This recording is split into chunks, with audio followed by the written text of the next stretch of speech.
awareness to our public members. All right.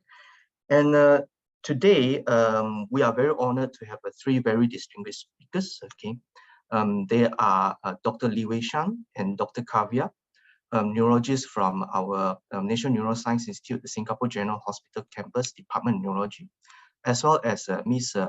Koh Wei-In, our psychologist from Department of Psychology of Singapore General Hospital. Okay, without any further delay, I think we can start these sessions. I do hope all of you will enjoy the sessions and do post your questions. We'll try our best to answer the questions and make sure we attend as many questions as possible. Okay, we will invite our first speaker, okay, Dr. Li Wei-Shan, our assistant consultant neurologist, okay, from Singapore General Hospital Department of Neurology. And Wei-Shan, please. Yeah.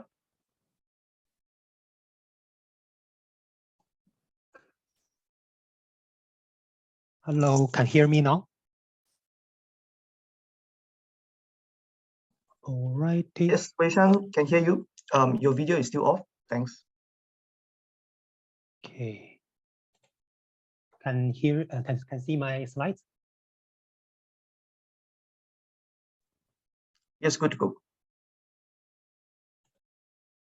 Okay, hi. Good morning, everyone. This is Wei-Shan here. I'll be one of the associate consultants from the Department of Neurology at Speech. Today, I'll be doing a very short talk on early symptoms of dementia. Here are the references I'll be using. And first, very brief introduction on the dementia itself. It's, as we well known, is very popular. And in about 15 years ago, it's already 24 million people globally already suffer from dementia, and it increases by 4.6 million per year annually. And nowadays we know it will be getting more and more popular because we have a rapidly aging local populations. And regarding the longer outcome of dementia, normally not very favorable.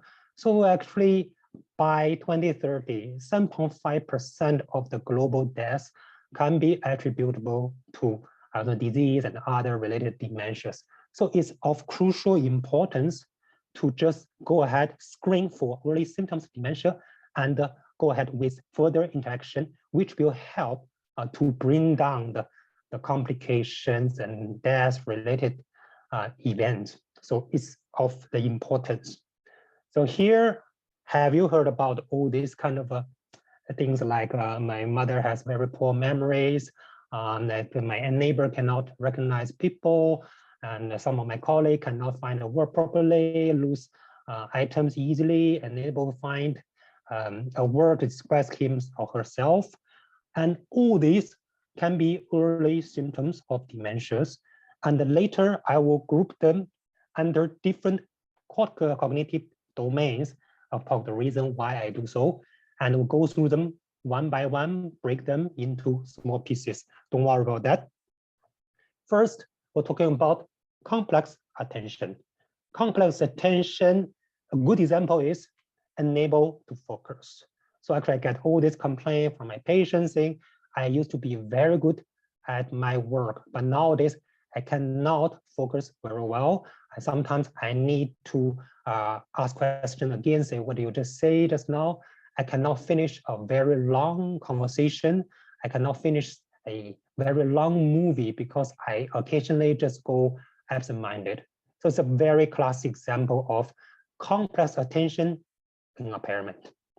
Second one, we're talking about executive ability. And this cognitive domain, or this cognitive function make us able to do multiple tasks together, and also make us make a wise decision, and also plan a task in a well-organized way. And a good example is actually, so my mother used to cook a lot of dishes for us over the years, but I recently stopped cooking those very time-consuming ones, only prepares the simple ones. And nowadays, she just stopped cooking because she's unable to cope with multi-step tasks, unable to make very good planning about how to cook and where to start, and so on and so forth. All these cognitive function rely on the function of this part of the brain called frontal lobe, which is colored in blue. So normally, on top of asking questions about relevant questions, we'll ask them to do simple tasks. And this is a very good example. Usually we'll ask patient to do called trail finding. So it includes part A and part B. Part A is simple, just test how the individual, whether or not they can focus. So ask them to link from number 1, 2 to number 8. For someone who may suffer from these attention issues, they may just stop doing after in the midway. So 1, 2, 3, and then stop. They cannot proceed. They just lost the concentration. And if they can complete part A successfully, sometimes we will proceed with part B. Part B is a little bit more difficult. We ask them to link number 1 followed by A, then 2 followed by B. So in an alternative manner. So actually, it not only requires the good concentration, but also ask the individual to change the mindset to adapt the new rules. So actually, it can be more challenging. It helps to screen out those who cannot focus very well, who cannot adapt to the change in the rule. Another good test we use also is called card sorting test. Usually, we give the individual a card with, let's say here is with 2 green triangle, and we'll ask them, please sort this card with a card with same number or same shape or same color. And the individual need to adapt to the different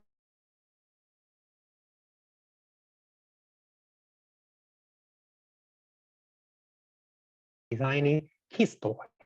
So actually in here, the small kid need to learn how to match with the pattern, or they can go by color or by the pattern. Later, we'll talk about learning and memory. So some patients may complain of forgetful, misplaced items, unable to learn new devices, unable to find a way back in another familiar communities, neighborhood. So these cognitive domain rely on good function of both frontal lobe. So normally we'll ask some questions to test their memory. Regarding the memory,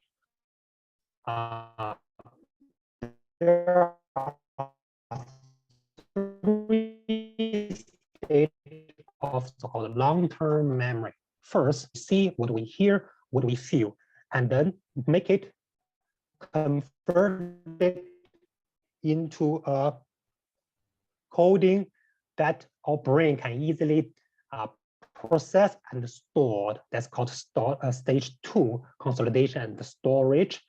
And once our brain needs certain information, and the certain part of the brain will try to retrieve the piece of information stored in the other part of the brain. This part called retrieval. So any part of this stage, 3 stages, goes wrong, then the memory will be impaired. So first, regarding stage 1, if someone pays no attention, was multitasking, or was distracted, the registration process will not be complete. So if someone say, I forgot what you just mentioned, where did I put my glasses? It's because actually he or she did not pay enough attention to register the piece of information. Regarding stage 2, usually Alzheimer's disease patient, they have a particular problem in this stage. Because a certain part of the brain is impaired, so actually they have issues consolidating the raw information and store them in a certain part of the brain. The third stage called retrieval, if there's malfunction, and then the brain may not able to get the piece of information efficiently. But instead of the storage is totally gone, with cues or some clues. So that's the difference between whether it's a retrieval problem or storage issues. So actually, I got all this comment from my patients saying, yeah, I mean, my memory is not good, probably because of aging, right? Yes and no. So for some memory functions, they do decline with normal aging, as we can see here. Free recall, like what did I write on my shopping list? Some food and beverage. And if actually someone is getting older, they may not able to remember immediately what everything on the shopping list.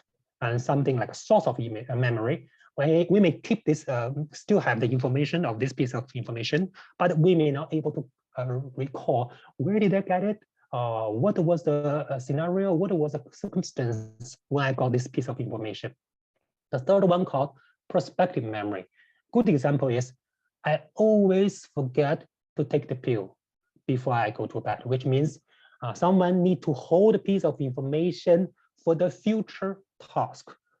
That all these three cognitive functions may decline with normal aging, but some part of the memory functions would stay stable, as we can see. So recognition memory, when you fail to retrieve certain information from your brain, but you can easily get it with some cue or some like clues.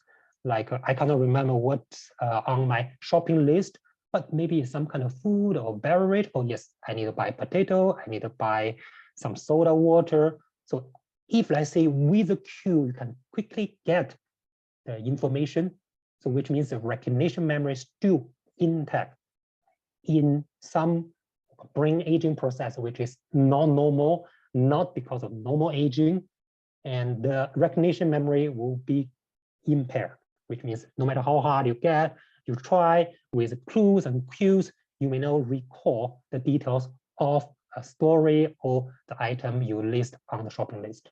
Second one is called temporal order, which means I may not able to recall where and how I get a piece of information, but definitely I know which one comes first, which one comes later. So like the sequence of events shouldn't go wrong. So actually, if the patient found this, the memory is totally disorganized, something beyond normal aging is happening. The last part of the memory is called the procedural memory. We learn how to tie a shoelace, how to ride a bike when we're younger, but once we acquire this kind of ability to ride a bike, like say, we should never forget about that with normal aging. So we see all these 80, 90 years old auntie, uncle, they still can drive, they still can prepare dishes. But if something beyond the normal aging is happening, the individual may forget how to tie a shoelace, how to perform certain tasks. Okay, later we're talking about the language issues. So someone may complain of, I found I may find a problem choosing a word. I always forgetting what the name of that items, and my family, one of my family actually is talking a lot of nonsense and use a very vague way to express certain things, or totally unable to comprehend what we're saying. So language function relies on the frontal lobe as well as the temporal lobe here. So here are three classic examples of how the language impairment would look like in real life. They may not be the early stage, but they are classic examples. The first one can see this patient was trying to describe an event. The patient got a gunshot and subsequently suffered a brain injury. Hence, he spoke in such a manner. We can see the speech is totally broken. There's no correct grammar whatsoever, and everything just falls into pieces. This classic example, we call it expressive aphasia. Aphasia means the speech is off. Expressive means unable to express in a normal way. So that's a good example. It may not be seen in the early stage, but it can be seen in more advanced stage. Here, the second example we see here is the patient seems to talking fluently, but just off the topic, just totally nonsense, and making all this kind of funny pronunciation of certain words. This is a classic example of what we call the receptive aphasia. Patients unable to comprehend what other people are talking about, unable to understand the questions, or he or she just keep talking to him or herself, or just nonstop in a very off-topic way. The third example is less severe and fairly more common. So actually, at the first glance, we don't see anything wrong here, right? But if we look at here, he thought maybe I was having something, you know, then we call them. Actually, in fact, the patient was talking about that. My husband thought maybe I was having a stroke. So then we call our children, and then they brought me here. Instead of saying stroke and children, and the patient uses something and they in a more vague term. So we call this scenario called anomia, which means unable to name. So something is wrong with some part of the patient's brain. So that's why she is unable to choose proper words to describe how she feels. It's mild, it's more subtle, but it's more common. After that, we're talking about the visual construction, structural, and also perceptual abilities. So someone may suffer from issues like unable to read a newspaper as he or she did before, and unable to park a car more confidently, have issues recognizing familiar faces, or even at the extreme difficulty driving at night, or complain of say double vision. I feel this pattern makes no sense to me. All these are under so-called visual, constructional, perceptual abilities. This ability requires the function of the parietal lobe in yellow color, as well as the occipital lobe in pink color. Normally, we'll ask patient to some simple tasks. We'll ask patient, what do you see from the picture one? The patient only tell me, I only see BAA, 3 letters. So which means they ignore the small letters, only looking at the big letters, just didn't look at the bigger pictures. Then we proceed with the picture 2. Ask them, what do you see here? If the patient only report, I see several letters, SOME, THING, instead of a word, that also indicate something wrong with this visual perceptual issues.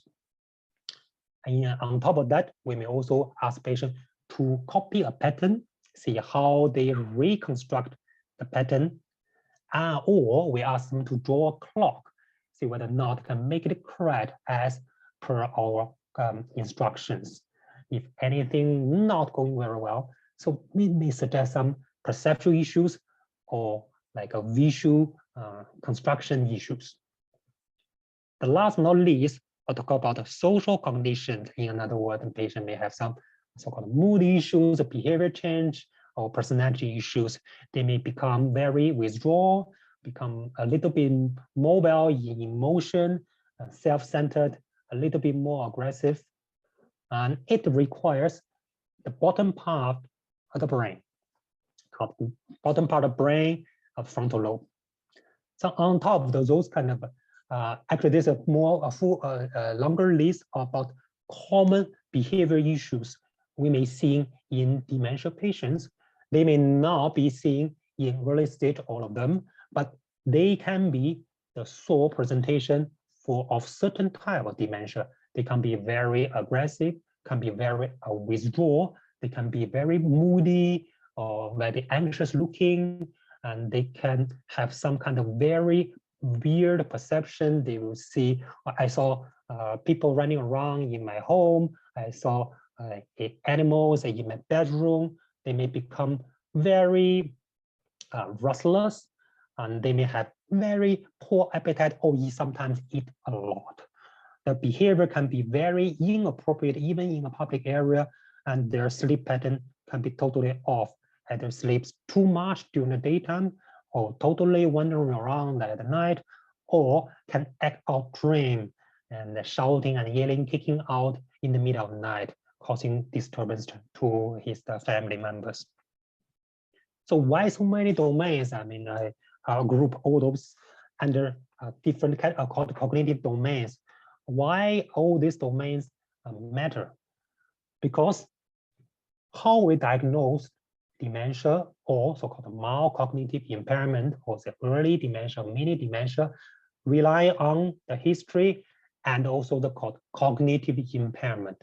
If the individual suffer cognitive impairment from more than one of the cognitive domains, and this cognitive impairment already affects patient and the individual's everyday activities. In a word, the individual loses in independence to handle everything he or she used to able to do, then we can we can establish diagnosis of dementia. If one or more cognitive domains are impaired, but the individual still have a very normal everyday activities, able to cope and handling everyday activities very well. So we will label it mild cognitive impairment instead of dementia. No intervention, some intervention may be needed, but may not be that aggressive as to those dementia patients. Normally, how I handle the cases of brain memory issues as well as other cognitive impairment, here's my flow chart. Whether or not they are complaining of cognitive impairment, I cannot read, cannot talk properly, cannot find a way home, or more common scenario like memory issues, I will follow this flow chart. If the individual complains of memory issues, I will ask them 3 questions. Did you pay enough attention? Or were you being distracted? Were you performing multitasks? If yes, I will reassure them. So next time, just focus one thing at a time. You know, as we mentioned before, normal aging may make ourselves unable to perform multiple tasks together. So always focus one thing at a time. That will improve your memory issues. If no to all these 3 questions, they will ask them 4D questions, which means whether or not you have good sleep deprivation, whether or not you have a low mood, depression, whether or not you were unwell, you have been unwell recently, called delirium. Delirium is usually called acute confusion state due to very acute medical issues like chest infection, urinary tract infection, or diarrhea, or some electrolytes imbalance issues. Or have you been taking any drugs which may cloud your mind? The most common scenario is the cough syrup. It's very common. If yes to any one of those 4D questions, I will try to treat those called the reversal process. Get a better sleep, see a mood doctor for your low mood, and treat the acute medical issues, either through infection or other medical issues, and remove all these unnecessary drugs, which will help with your the memory or other cognitive impairment. If no to all 4D questions, then we'll think about whether or not the cognitive impairment or the memory issues is because of the reversible causes, usually because of like small glowing tumor inside the brain, or certain infection, or vitamin deficiency, or hormone issues. They will arrange a relevant investigation and try to correct if they are present. If no reversible causes, they will think about, is it because of the brain aging process? In term, we usually call it neurodegenerative process, which means the brain cells are aging rapidly. Most common causes is Alzheimer's disease and as well as Parkinson's disease. So here is the flow chart of how I approach to memory issues as well as cognitive impairment issues. Last but not least, I want to mention a few words on the communication, how to communication with dementia patients. So do not correct the wrong recollection of the event, and do not force them to remember something from the past, and also do not have a quarrel with them. Whether it's a delusion or some misperception, like someone stealing from me, I saw a snake in my bedroom. I always usually recommend as a 3R strategy. So repeat your question, repeat your answers, and to make sure actually the patient has adequate information, reassurance, make sure they understand actually, don't worry, there's no snake in your bedroom and no one's going to steal from you, don't worry. If actually the patient still just has a fixed idea on certain things, maybe talk something else, like a redirect the topic. So this is called a 3R strategy on how to communicate with dementia patients. I'll here come to the end of my talk. Thank you.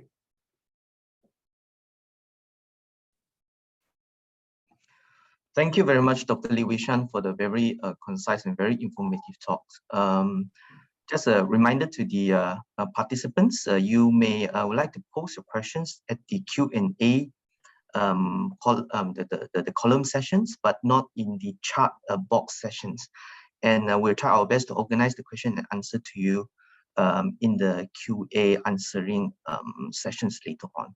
So we would like to proceed to our second speakers. Okay, our second speaker is Miss Hua Wei Yin. She's our psychologist with the Department of Psychology of Singapore General Hospital, and she'll be talking to us about how can we optimize our cognitive functions. Thanks, Wei Yin. Yep. Thank you, Dr. Ting. Thank you, Dr. Li Weishan, for the presentations. I hope everyone can hear me clearly. Good morning, everyone. To spend your time to join us in the public webinar today. So it's my pleasure to present today. So let's share my slides.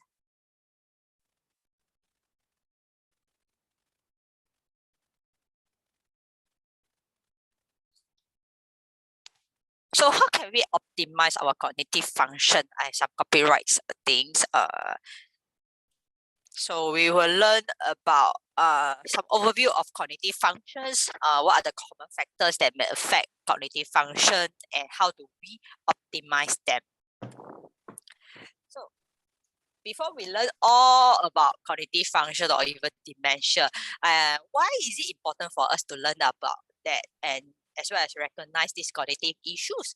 Because actually with increasing life expectancy, as well as the slightly low fertility rates in Singapore, the proportion of Singapore citizens with like age 65 years old and above is rising.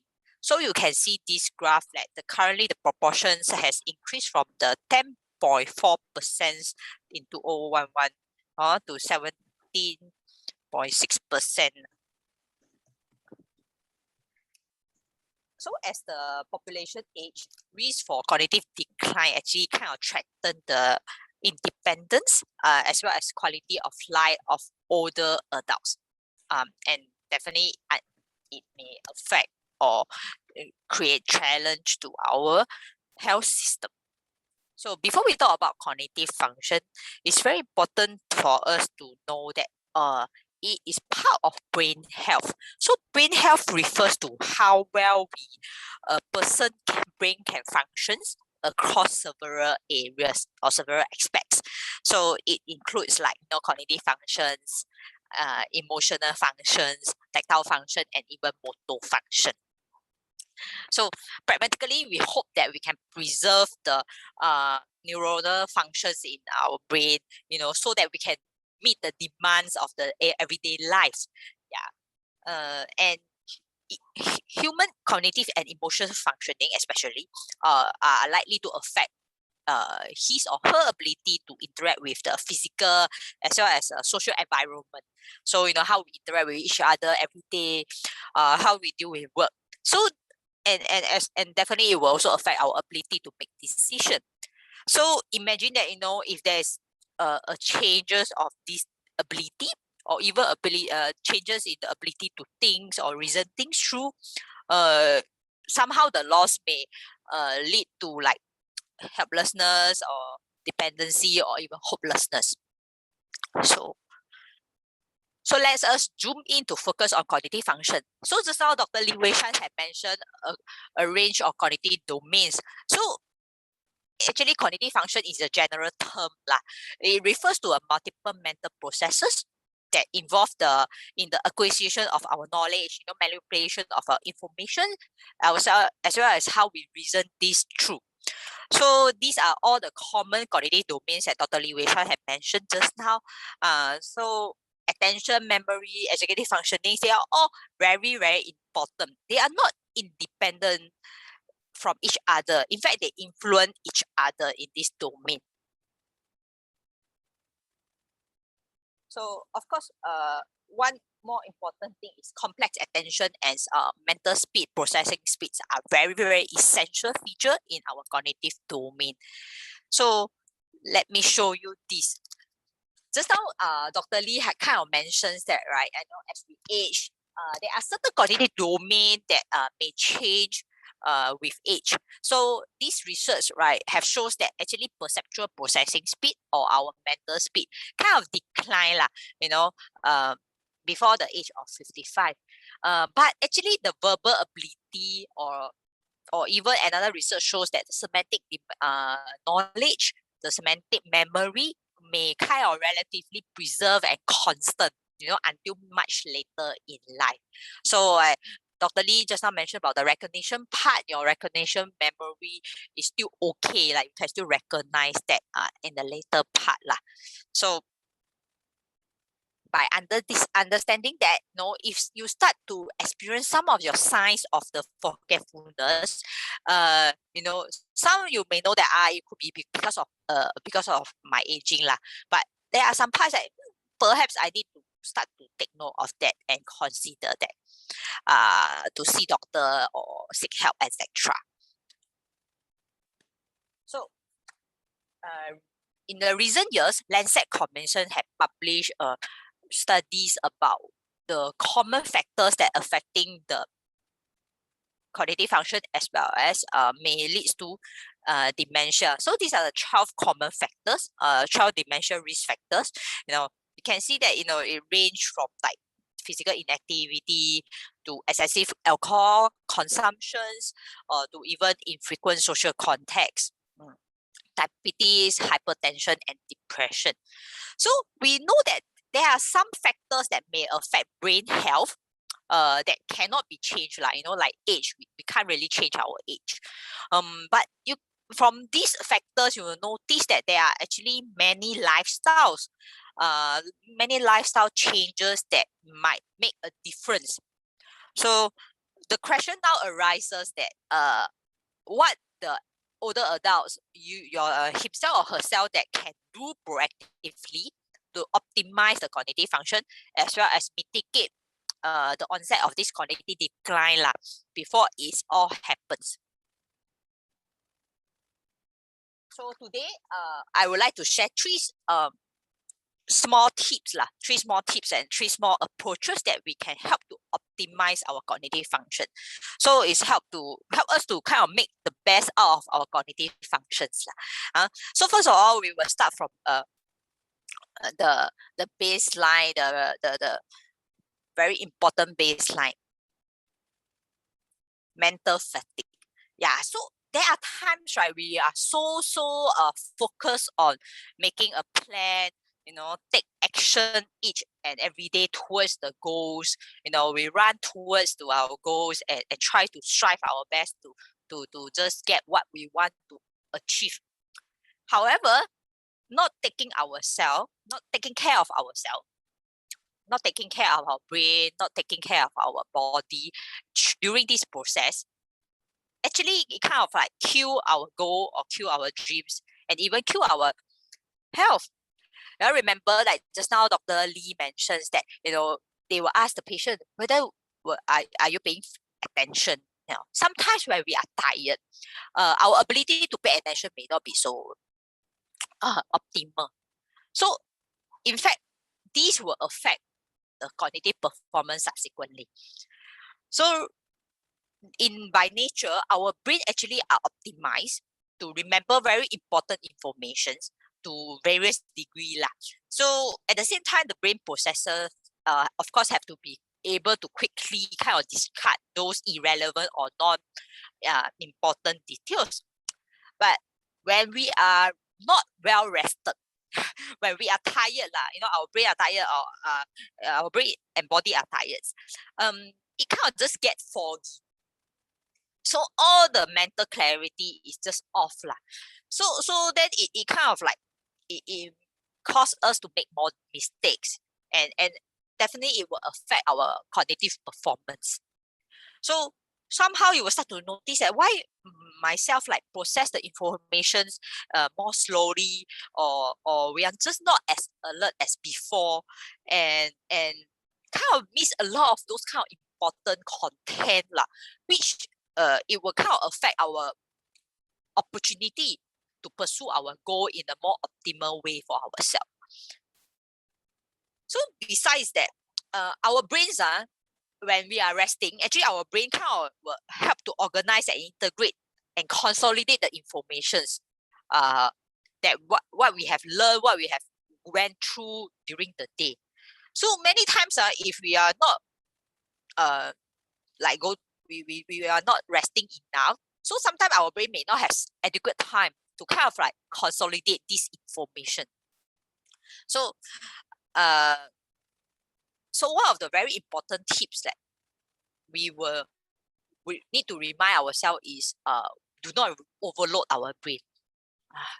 So when we become mentally fatigued, our brain is just doing a less optimal job in solving problems, in creating new memories. So it is very important to plan your rest time for yourself. Secondly, remember that we need to know what our mental fatigue feels like for us. So every of us may experience this mental fatigue in a slightly different way.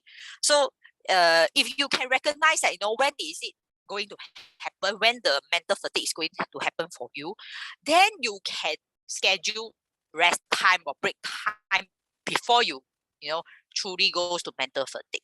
So I like this infographic that you can see that sometimes we should just take a break, or when we should pump in oil before it reach the end but there are always a human that we would like to only start taking a break when we are really fatigued. So then it takes longer time for us to recover from the mental fatigue. Then it takes, in fact, kind of just defeat whole purpose yeah. So in general rules is we will try to say that if usually what you will know your optimal limit. So if I spend 1 hour, I will start to sense a little bit of fatigueness, then I will already take a break in between. So of course we will note that we watch out for those all or nothing attitude since I cannot take a break, I might as well just do 2 or 4 hours or 5 hours to the end. No, actually, as long as you can take a break for 5 minutes, it's also worth it So this is really important to schedule breaks in between so that we can reduce our mental fatigue before we hit the end So secondly, are there times that have you ever felt that your brain functions are just faltering after a particularly stressful week at work or at daily life? So what is stress? Stress actually is a very natural part of our life. Short-term stress can actually help us focus our thoughts and motivate us to take actions. However, over time, chronic stress can change our brain. It kind of just increase our the level of cortisol hormone in our brain, and which can damage our brain. So it will start affect our memory, affect our focus, and unfortunately sometimes may increase the risk for dementia. So we know that mental and emotional stress can also drain our cognitive reserve. So it's really important for us to take steps to manage our stress, so that we can optimize our cognitive function. So no stress also cannot optimize cognitive function, because no stress means cannot motivate us to take action. But we also want to manage our chronic stress. We try to reduce chronic stress. So in this graph, you can see that actually, since young, maybe we are taught to admire the strengths, and we achieve certain things. We make a very huge achievement. We climb the mountain. But today, I would like to introduce you another strength that we could be also admire. Is actually the strength of bouncing back from stressful situation. The strength of like bouncing back from like chronic stress. Yeah. So what are the steps that you can take to optimize your cognitive functions by managing the chronic stress? One of the common one is exercise. Exercise regularly. Practice your Tai Chi, your Qigong, going for a walk in nature, going to the park. So actually many recent research shows that exposing yourself to nature, walking to the park, touch the greeneries is a very good way to restore your sense of well-being. Secondly, there are people that they can write the things that stress them out, the thoughts that stress them out, the worries that stress them out in a journal. Because when by putting your thoughts into words on paper can help you make a distance between yourself and your worries, and that increase the chance for you to see a possible new solution. Of course, you may have heard of all those stress reduction techniques, relaxation techniques. Try it, practice it. Some of y'all may heard of like mindfulness. Actually, mindfulness is a practice that involves focusing of awareness to the present moments without any judgment.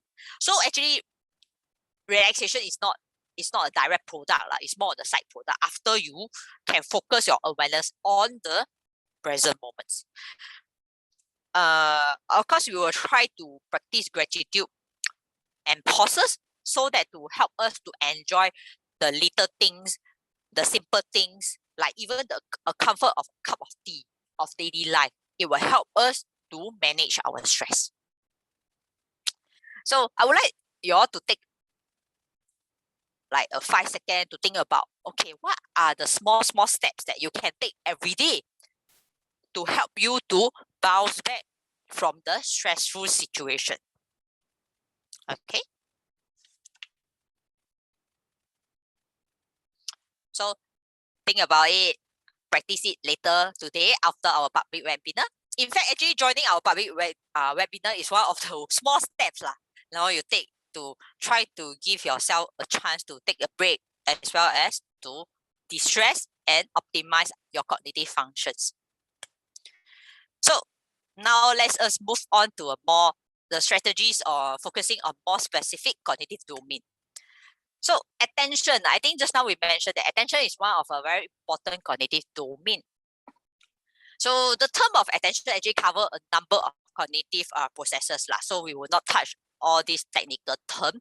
I think for attention, it's very important for us is one small technique is to aim for non-distracting environment. This will help us to focus a little bit better and then optimize the cognitive performance. So how do we minimize distractions?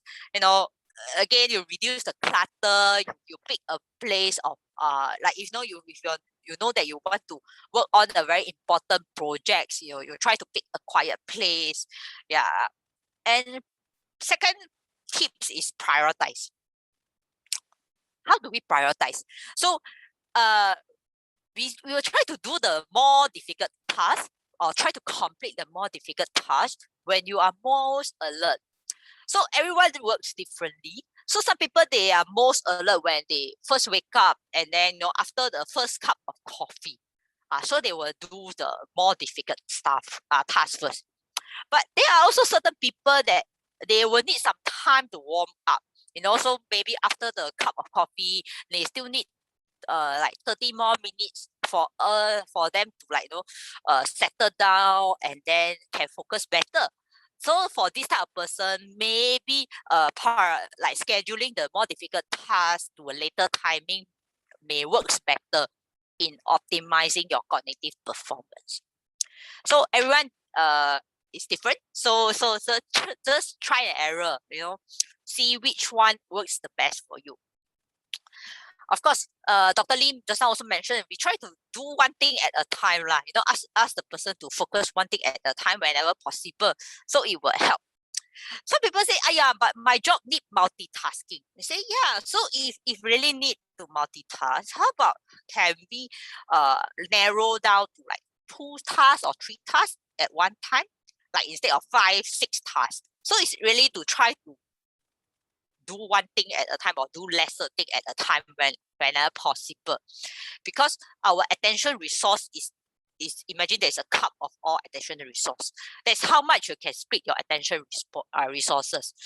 Yeah. So if to optimize to make the best use of this attention resource, sometimes do one thing at a time whenever possible. It helps. Okay. And the last tips is actually to make times for breaks. I think this is all important, to ranging from to minimize mental fatigue, as well as to increase, to enhance, to optimize your attention. So if you know that you are a type of person that you could not sustain attention for very long, so sometimes we try to set reasonable goals. If you can only sustain your attention for 1 hour, then perhaps, set reasonable goals and say that, I just want to do my cooking within 45 minutes. Give yourself some buffer time. Plus minus 15 minutes is always good. It will help you to kill 2 birds in 1 stone, because with buffer time you will minimize your stress. At the same time, you also help you to enhance your attention. So secondly, how to enhance our memory. Okay, so just now Dr. Lee kind of briefly mentioned that there are different types of memory. For us for memory, very important is remember things you pay. There are 3 steps, right? You need to focus on the information, and then you take in the information and consolidate them, and then you store it in your memory storage. For us to remember things, actually the first step is very important, is to actively pay attention and on the information that you need to remember. So you need to pay attention first, the first step, okay? And secondly, of course, is self-monitoring. You monitor your conditions, and then know that you are ready to take in those amount of information that is important. Of course, it would be optimal for us to take note of the current range of capacity that we could hold right now. What are the limited amount of information that we could help in this short period of time. So if you know that some people, they can remember 5 chunks of information at one go, then we will just try to remember these 4 to 5 chunks of information. Like shopping list, right? You ask your husband to help me buy 3 items from the shop, or some people may ask the husband to buy 7 items. But if the husband optimally can only remember 3 items, then we say, how about just ask the husband to buy 3 items today, then the next day another 3 items, and the next day another 3 items. Yeah. So it will help to optimize the memory performance, and this is important, and this also minimize the stress of the husband, because you are not overly overload the brain of the husband. Okay. So lastly, what are the last tips for this memory domain is experiment. We will try to experiment with various ways of remembering information. So that's very important that, everyone is different. Some people may remember a list of information more easily if the person kind of just make it a rhyme. Or some people, they make those mnemonic strategies, you know, they make it like shortcut. So like in Singapore is like, you know, DBS, you know, like these are all the shortcut, but actually they got full name on it, you know. So these are all the tips that you try to use and see whether it can help you to remember this information. Another way is experiment with like grouping. So you can see that on the slides, right? Some people, they will try to group or categorize those information with similar features into these 3 chunks of information. Then it helps the patients to remember things. Some people, some elderly, they may use visualization. So some people works more optimally with visual. So they will try to visualize themselves that, for example, if the husband is tasked to buy 3 items, so the husband will visualize himself to walk towards to the NTUC or Sheng Siong, you know, and then visualize himself to see the, like, for example, the rice, you know, the noodles and the apple section. So they would just visualize himself to walk towards that, and it helps some. So it helps the patient to kind of like rehearse and remember, oh, these are the 3 items that I'm tasked to buy today. So very important tips that is we try to combine, after practicing, experimenting all these different domains of strategy, we try to combine them together. So, you know, try to we can use verbal rehearsal. Some people will say, oh, rice, noodles, apple, rice, noodle, apple. But there are some people, they say, oh, they use visualization. Then they will also bring a written shopping list, you know, or to-do list, so that after they purchase all the items, they can refer to it. Okay, tick, I have 3 items. Then actually it really help to optimize the cognitive performance. So how about executive functioning, planning and organizational skills? So one fast way is to split the big chunk of information into smaller pieces, you know, and just now we mentioned the checklist, it helps. Of course, setting a structure and daily routine, it helps as well. So because for these people, actually with this clear boundaries, with clear daily plan, it will help to remind and plan the daily life in a more optimal way. So by that, it will help the reasoning process as well. So indirectly, it will optimize the cognitive function. So like I said, think about it. What are the small steps that you can take to manage your stress? What are the small stress that you could take to optimize your cognitive functions, you know, optimize your attention, optimize your memory, as well as optimize your planning and organizational skills.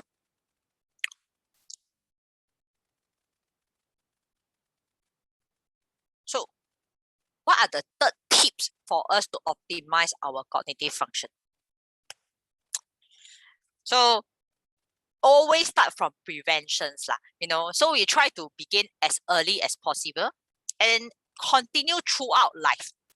Some people ask, if I only start at later age, is it okay? Starting later better than not starting. So we always say, if possible, we will try to begin earlier and continue throughout the life. But if you want to start later, and then we say, okay, you also better than not starting at all. So we will try to manage all these risk factors that we have mentioned at the beginning of the presentations, like, you know, taking all those steps that can help to reduce this brain inflammation, reduce this brain damage, as well as increase cognitive reserve, because these are all important to optimize our cognitive function. So these are the summary that you can see, you know, ranging. You can see that exercise smack in the middle. Exercise is very, very helpful, very, very important. So some people will say, okay, I can only exercise like once per week. Is that enough? We say, of course, the more the merrier, but as long as you can do at least one time, you know, it's never be too late. Okay. So like I said, exercise is very important. And we similar to the strategies that we try to combine the strategies that remember information, right? We also try to combine the strategy to help us kill two birds in one stone. So when you do exercise, if you exercise in the garden, so you combine two strategies together. Because you, while doing exercise, you also expose yourself to the greeneries, which can also increase your well-being. So this combination is kind of like 1 + 1 more than 2 effect. Of course, we will try to focus on manage our chronic health problems, seek regular treatment from your polyclinic doctor, your GP, manage your diabetes, high blood pressure. And smoking is a very significant risk factors that we mentioned just now. So, can, if possible, stop smoking may be optimal to optimize our cognitive functions. Learning education. So Chinese, there is a saying, say 活到老学到老. So it's like, you learn continue throughout your life. So, second language, learning second language, reading new books, reading those religions materials, everything, just continue reading. Reading newspaper is also very important. Keep ourselves updated with all those informations in daily life surrounding us is very, very important. Of course, you may heard of some of these cognitive stimulation exercises. So it's basically all those like, Sudoku lah, all those mental games lah. Now have those tablet games that is very helpful as well. Can download that and play it together. And another way to minimize the risk and optimize our cognitive function is to increase social connection. Taking part voluntary works, connecting with others via social media, learning to take turns to play with each other, learn when and how to join with others is very important. And of course, because sense of loneliness may increase the risk of depression, so we will try to reduce that by like increasing social connection and as well as to motivate the well-being. So if you notice that you start to present with low mood, try to seek help earlier. So that's all for my today presentations.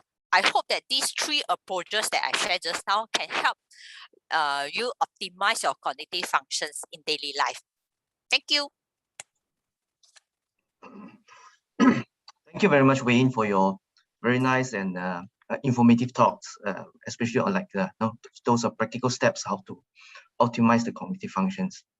And we would like to move on to the third speakers.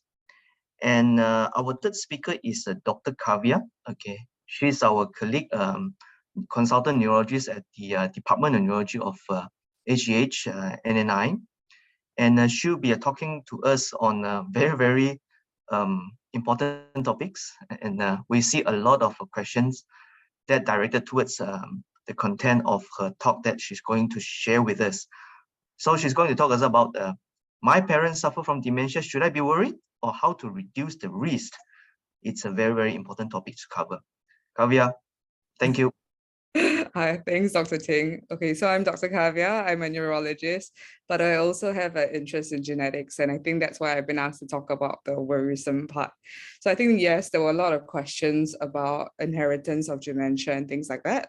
So let me go straight into my talk, and then we can go through what the risks are and why certain people or why dementia tends to run in families. Okay. So I thought I would say I spend a little bit of time explaining the difference between dementia and Alzheimer's disease and all these other things you've heard. Dementia generally means loss of some form of function that they used to have in the past. Most often we know memory being the main thing affected, but it can also be losing your ability to navigate in your 3D time and space, so getting lost. So other things can also mimic dementia. Now, Alzheimer's disease is the most common type of dementia worldwide, but in Singapore, we also have a large proportion of people with vascular dementia. Okay, I'll go through a little bit about what these are in a second.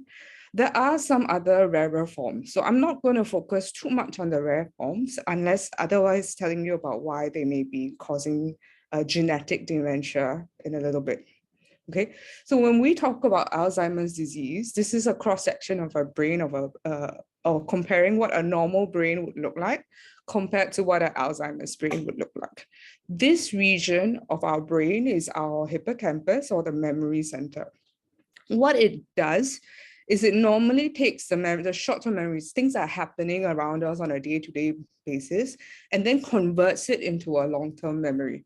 So if this is affected, then the short-term memory can never go into the long-term memory. So these are why, I think there have been some questions about it. This is why people can remember things from the past without an issue, because at that point in time, their memory center was working and they could form a long-term memory without a problem. But now, because the memory center is actually deteriorating because of these amyloid plaques and stuff like that, that cause the memory cells to die off, you get a lot of shrinking of the memory center of the brain. And thereafter, you can't form long-term memories as well. Okay. Now, this is what happens in Alzheimer's disease. Now, you may, I said something about vascular dementia, which is something that's very common in Asia.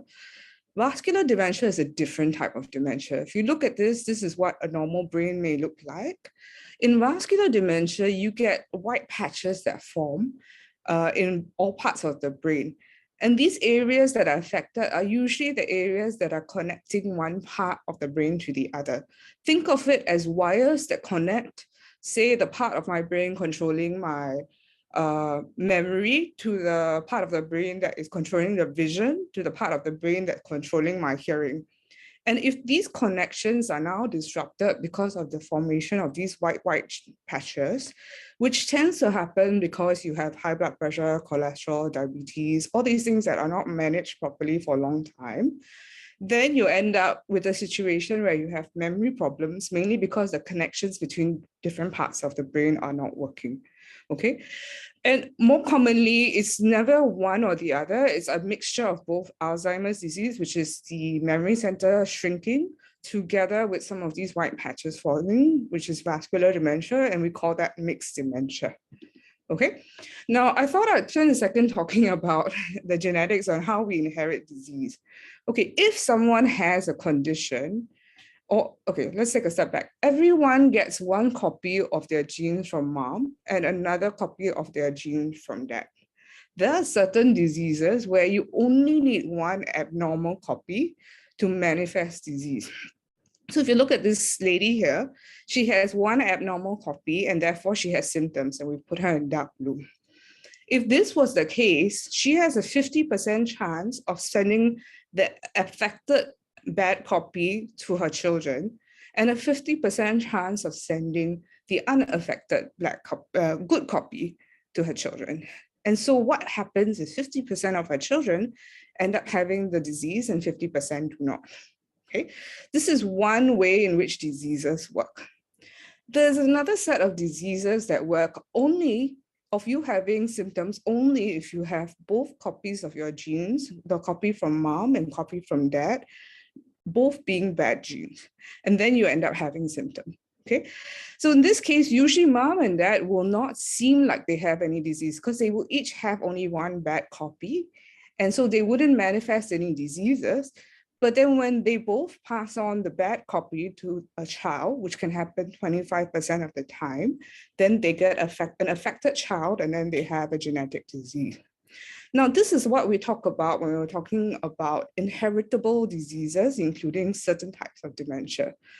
But honestly speaking, less than 2% of dementia is inheritable because, as I said, Alzheimer's disease and vascular dementia are the most common forms, and together they may account for about 70–80% of dementia in Singapore.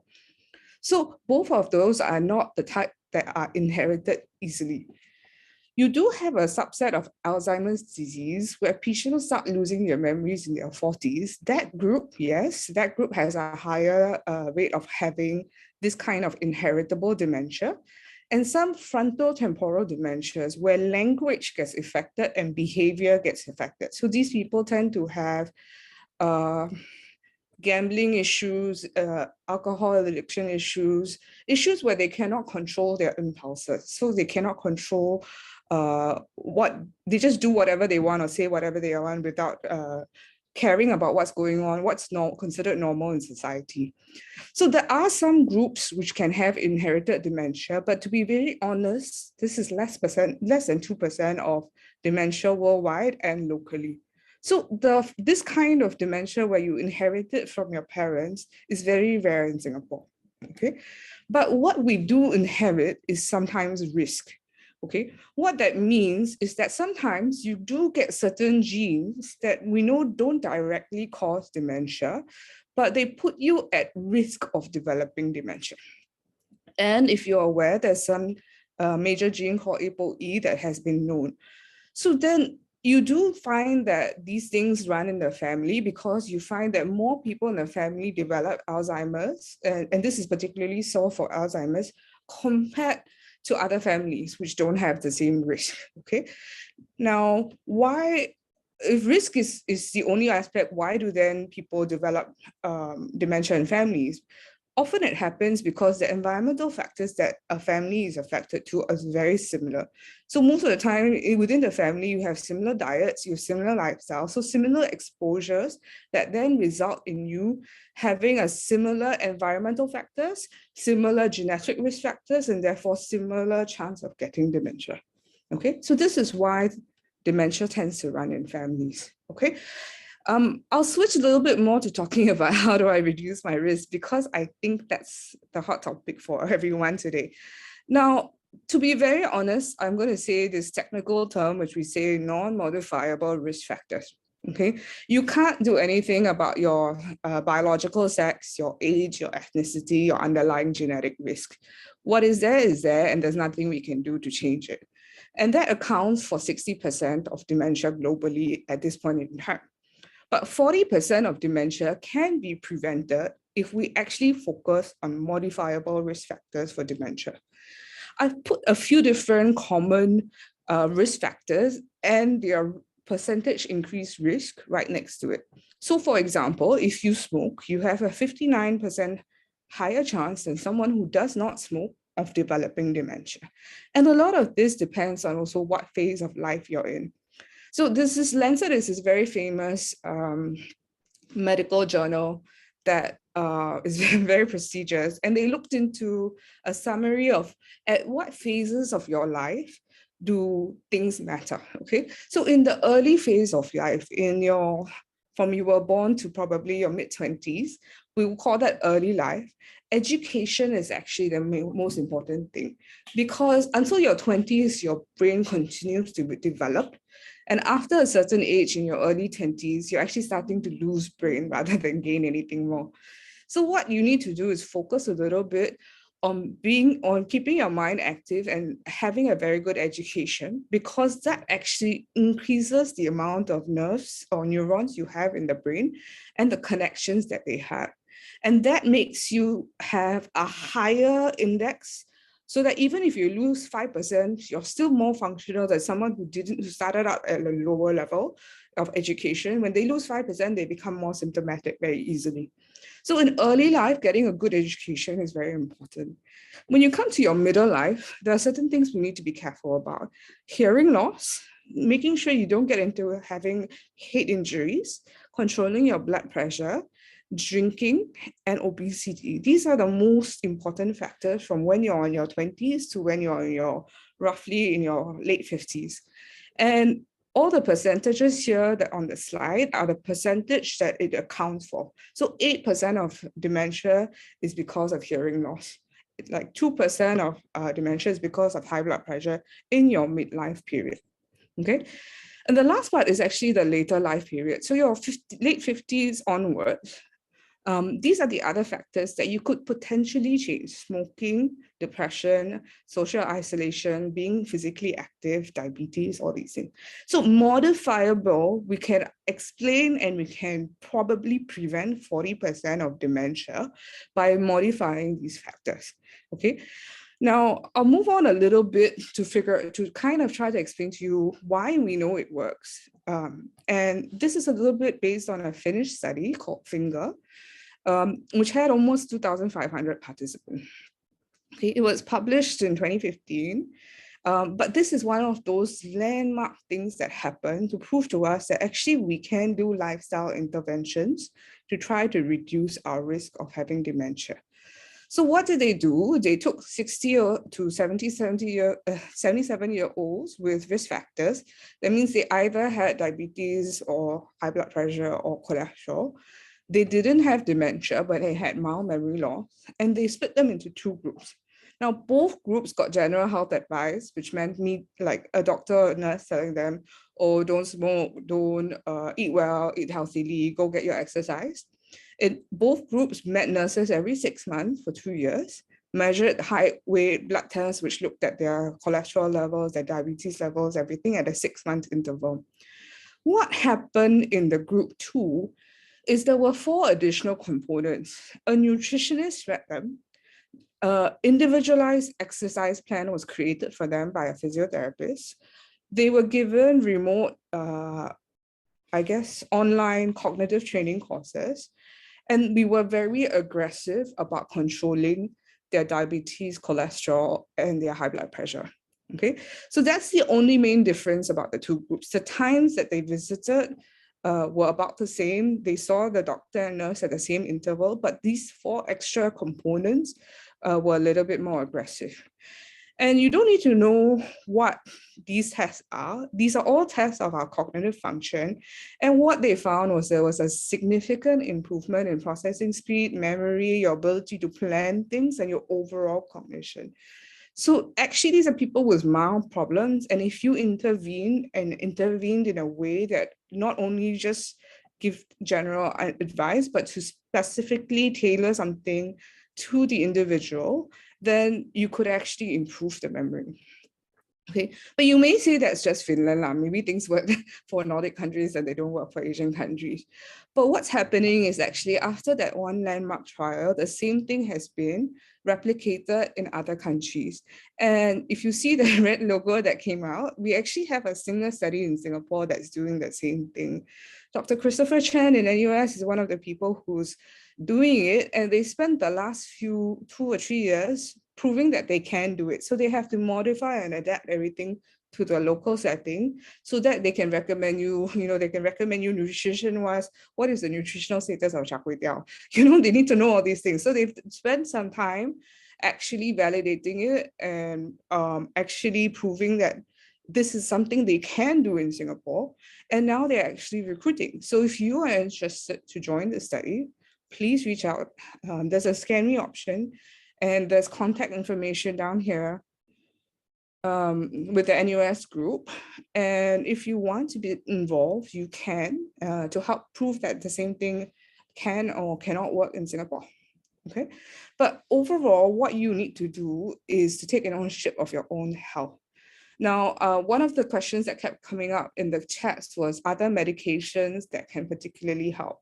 To be very honest, all medications and supplements that have been tested are so far not successful in preventing dementia. What we need to do is to tailor your own interventions to you specifically. So for example, nutrition-wise, if blood pressure is your main issue, you'll keep going high, then your specific intervention should be to cut out salty things from your diet. If diabetes is the bigger problem, you're having a problem controlling your diabetes, then everyone keeps saying to me, I'm not eating sweets. It's not the sweets, it's the carbohydrates. So it's the rice, it's the noodle. If you have cholesterol problem, but your BP and diabetes are okay, then you should be talking about cutting out fried and fatty food. A lot of the time in the elderly people in Singapore, a lot of people do a very good job of maintaining their aerobic health. That means they go for walks, they go for jogs. But not many people focus a little bit more on the weight training, which actually helps to maintain muscle mass, which also is associated with improved cognitive functioning. There were also some questions about cognitive training. I have put that Sudoku puzzles. A more recent one would be Wordle. But I think someone asked earlier about Mahjong. Yes, Mahjong is something that has been known to keep memory function good. I'm not saying please go gamble your money. Please don't take that as a recommendation to go gamble away your money. But a lot of people come in to see us saying, hey, I used to be able to keep track of what's happening in mahjong, but now it's a bit more difficult. And when you do test them, you find that, hey, you actually have early dementia, okay? And the other thing is actually managing your risk factors well. Sometimes diet intervention alone is not enough to actually control our diabetes, our blood pressure, and cholesterol. And that's where the doctor steps in and say, hey, let's take medications. And I think when you can't do it with diet control alone, actually, I think it would be better off for your general health as well as for dementia prevention to do a combination of diet control and taking medications to prevent your risk factors like diabetes, cholesterol, and high blood pressure from getting very bad, and thereby reducing your risk overall for dementia in the long term. Okay.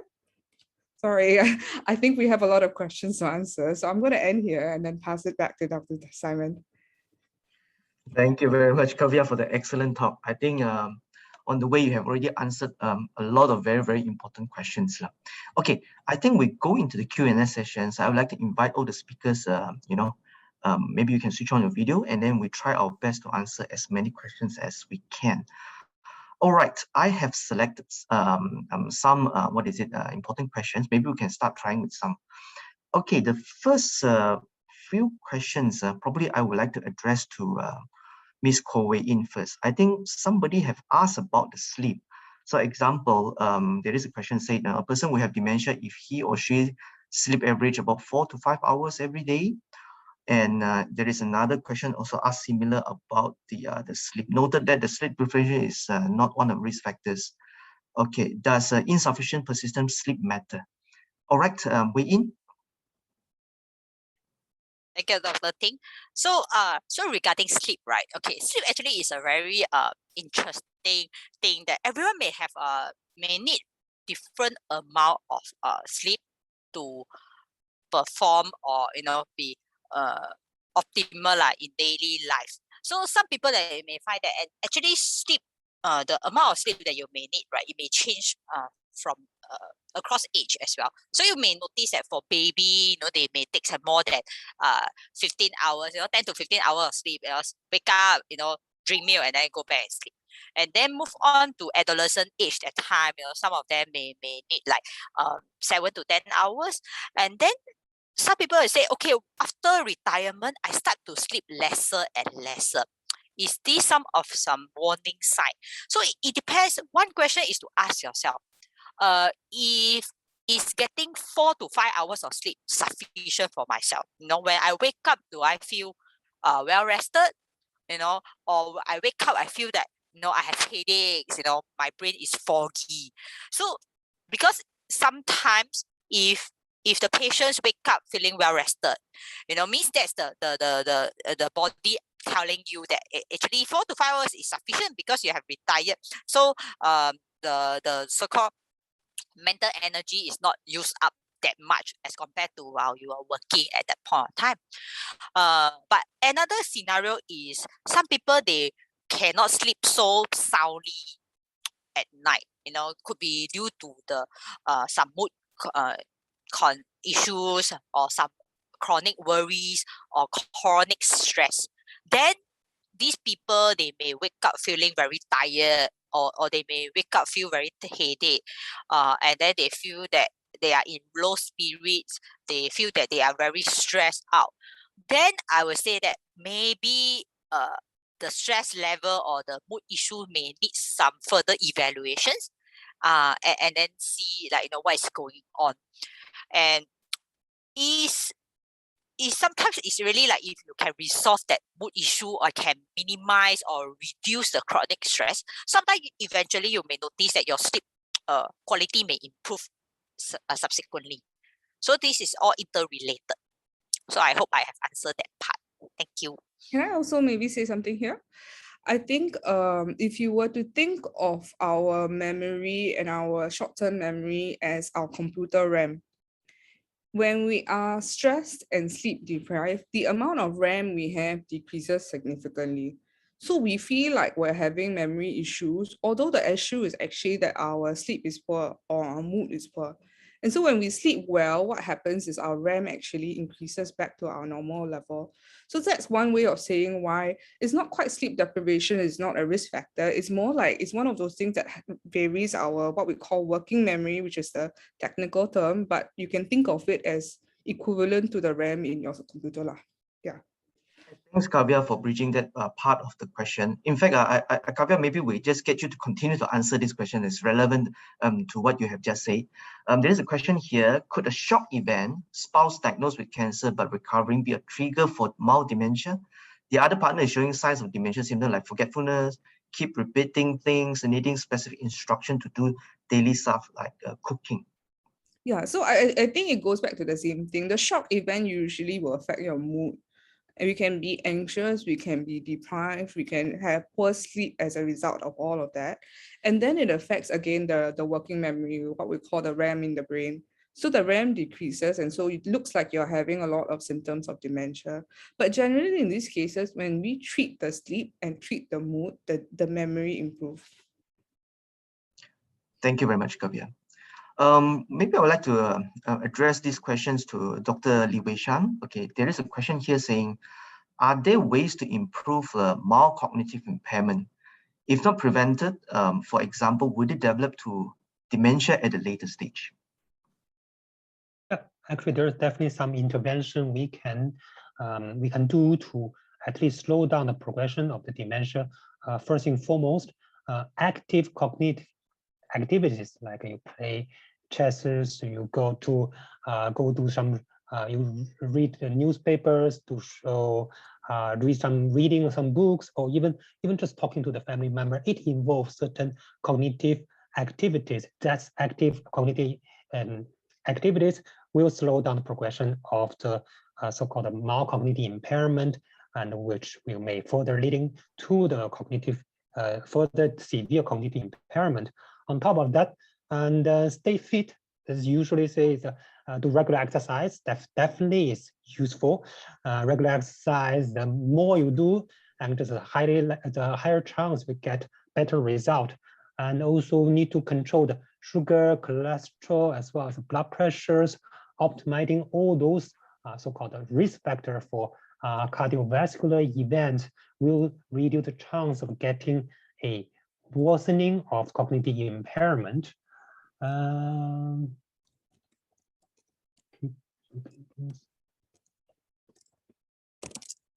Yeah, I think that's all. Let's say if let's say depend on what's the etiology or what's the cause of the underlying of the dementia. So the progression, the rate of progression varies.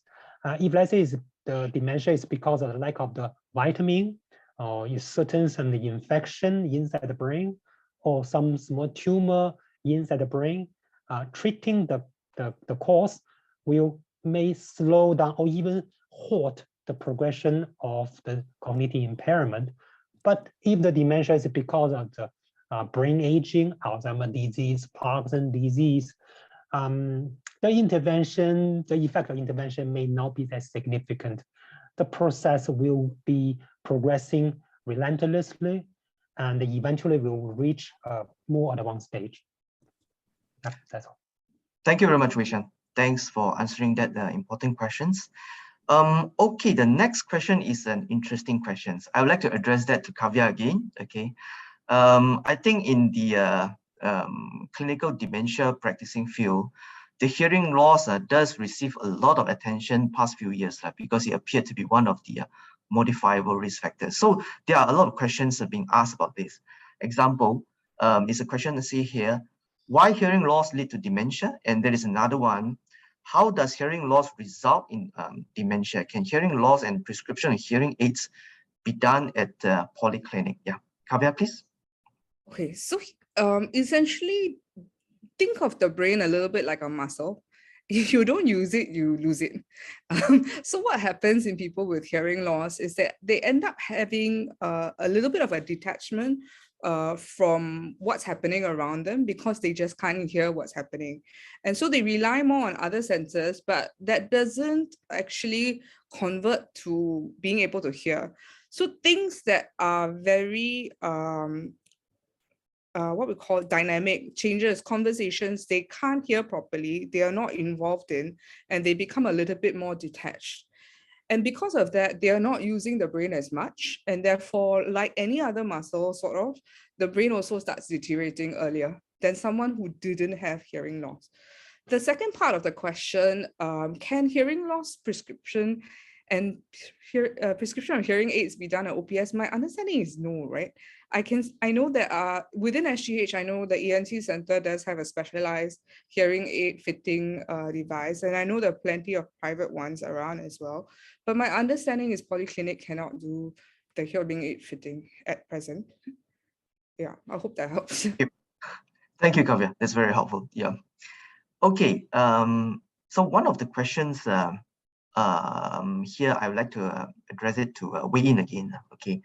So so there is a participant asked, I can manage more complex tasks and multitasking due to managing 3 kids, etc. Okay, but if I met with 2 or more people over the last few days, I cannot remember who told me some info. I only generally remember the gist of conversation, but not exactly who said it and when. I passed all the tests for cognitive tests for driving, aging, research, all those things. I'm 65, but my kids said my memory of conversation not precise. Is it a problem of concern or just lack of mindfulness? Yeah, thank you, Dr. Ting.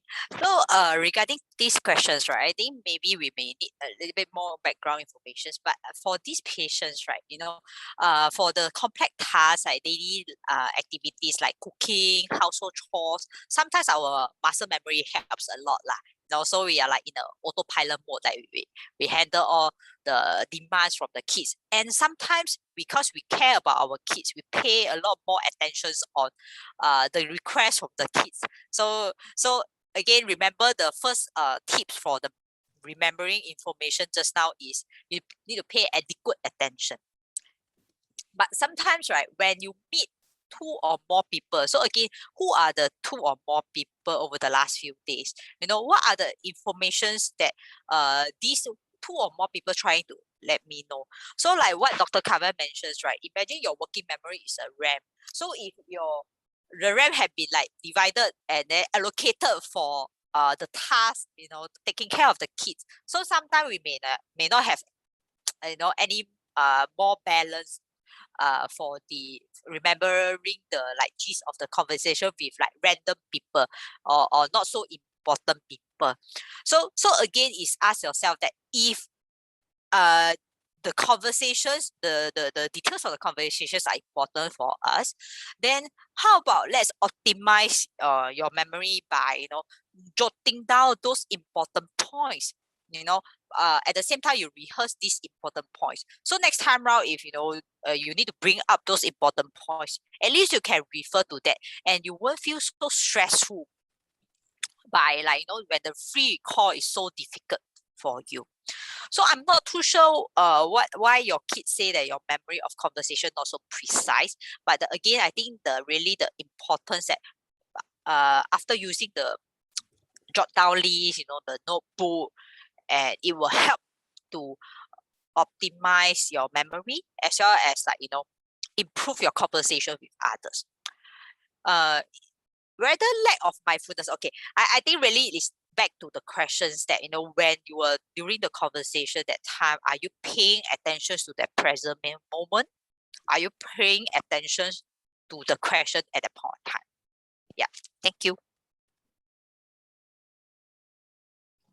Sorry, yeah, thank you very much, Wayne, for answering that questions.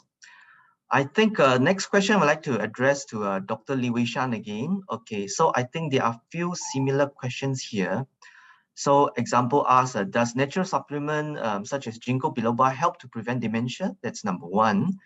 Then there's another question about vitamin B12 with the similar aspects. Then I would like to merge this question together also for Dr. Lee. I think we have another participant ask about medicines like Zopicon or amitriptyline affect memory loss or accelerate onset of dementia. Dr. Lee, please. First, about the ginkgo, no evidence. Unfortunately, there's no adequate evidence to support the use of the ginkgo biloba to prevent dementia. No. The second one, talking the vitamin B12, it depends.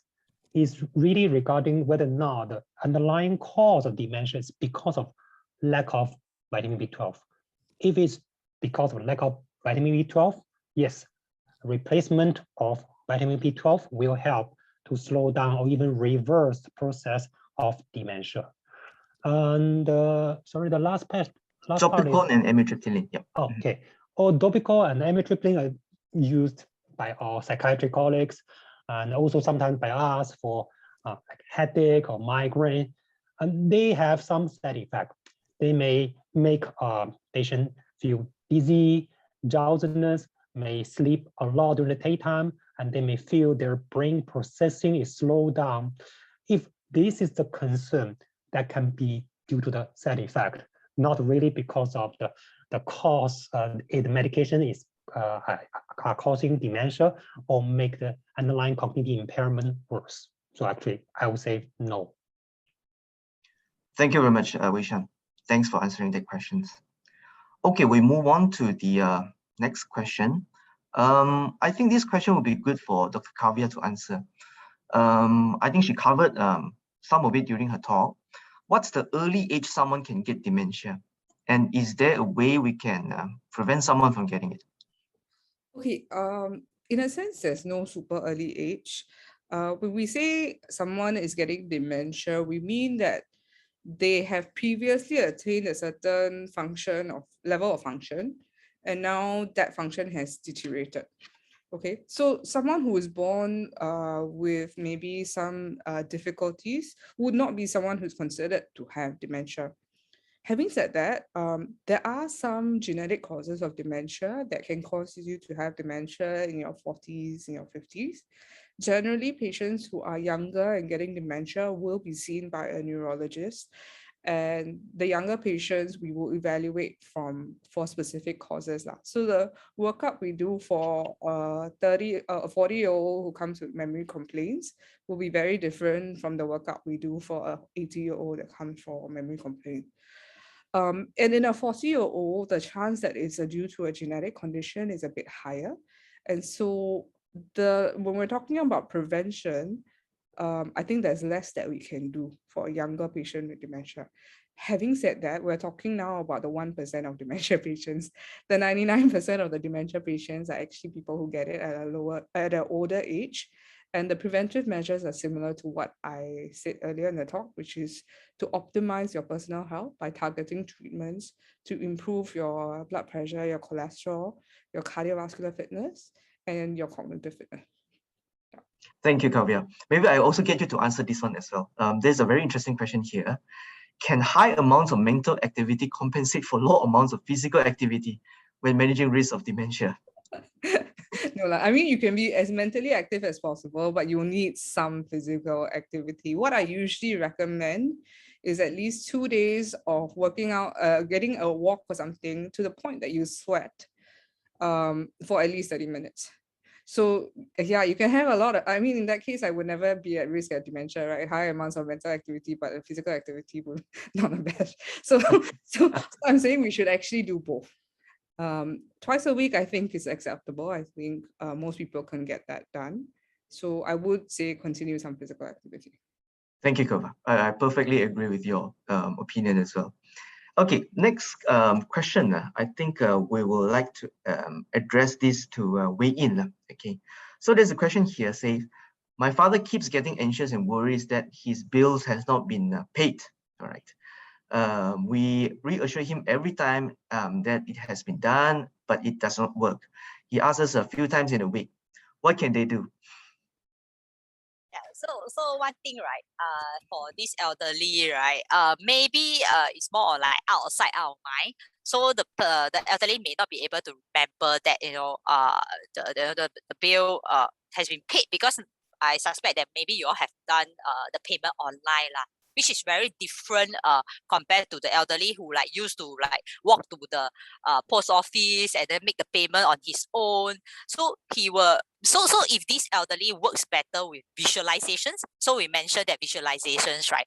How about can consider that, you know, either print that bill payment out, like, you know, to show that you already made the bill, or sometimes screen cap the bill payment is done, and then can send the photo to the elderly handphone, mobile phone right now. So every time if the elderly have asked, in addition to verbal reassurance, you can also show the visual evidence as a visual reassurance as well. So it will help. We always say it's combination of different modes. It helps to enhance the person memory and then optimize the cognitive performance. Thank you. Thank you very much, Wayne. Okay, the next question will address it to Dr. Li Wei Shan. There is a question here asking, do patients with dementia start having a loss of appetite as the disease progresses? And what can we do when their poor intake impacts on the nutrition? And is a nasogastric tube needed? And how can we address this if our loved one is not keen on having a tube being inserted? Oh, okay. Usually in more advanced stage of dementia, the individual may experience loss of appetite. It usually means actually a certain part of brain is involved. And actually, sometimes we can try a different non-pharmacological intervention in the sense of maybe prepare some food that actually the individual really like to eat and which help to increase the intake. And also we can get the dietitian to comment if there's any supplement can be offered, some kind of a flavored the milk which contains essential nutrients. If actually all these failed, we may ask a qualified doctor, either as a neurologist or psychiatrist colleague, to offer some medical intervention, like prescribing some medication. But the prescription of medication only can be done by a doctor and after a full assessment. If let's say eventually nothing works, actually a medication not working, other measures also not working, the nasogastric tube is a last resort. It can cause a lot of discomfort, especially for someone who has cognitive impairment. But eventually we have to make a decision. What's the goal of care? Whether or not we want our loved one to get a better quality of life by getting adequate nutrition, but on the other hand, they may suffer some discomfort from the placement of the tube. On the other hand, although my loved one is still having dementia, but he or she already make a decision. I don't want any tube inserted. I just want to go in a natural way. Then we need to respect his or her decision. So actually, this is a case by case. In the more advanced state, or in, we'll say, terminal state of the dementia, we should have a consensus with both family as well as patient. If the patient is still able to comprehend, still can make some decision. So nasogastric tube is not a must. And sometimes we remove it for patient's comfort. Just let the nature take the course. Okay, thank you very much, Wei Shan. Probably I'll get you to also answer this question as well. Okay, this is a very nice question being phrased. It's mentioned here. It's very common to use the term cognitive decline or cognitive impairment, okay, versus dementia almost interchangeably in the media, general public, or even in some scientific publication. I believe they are not the same, but similar in concept. Do you think that is important to distinguish between those two? And how and when do we know a person with cognitive impairment is diagnosed as dementia patient? Okay, cognitive impairment is a bigger term, or what's called an umbrella term, to cover from very mild cognitive impairment to more advanced state, which is dementia. So the difference between the mild cognitive impairment and the dementia is whether or not the cognitive impairment is severe enough to interfere the individual's everyday activities. In other words, whether the affected individual still able to have a fairly independent life without any help, without any supervision, without any kind of assistance. So if the individual is still independent, able to manage, cope very well, then we can call it only mild cognitive impairment if the certain tests turn out to be abnormal. But if, let's say, the affected individual not only showing the signs and symptoms of cognitive impairment, but also has issues coping of everyday activities, then at this stage, the diagnosis of dementia can be established. The difference between these two only reflects the severity of the cognitive impairment. So they are not interchangeable per se. They are referring to different stages. Thank you very much, Dr. Lee, for answering that very important questions. Okay, I think unfortunately we are running out of time. I think we really would like to thank the public again for your active participation in this forum, and we hope through this forum we able to give you more information and further advance some awareness, okay, among all our fellow Singaporeans here.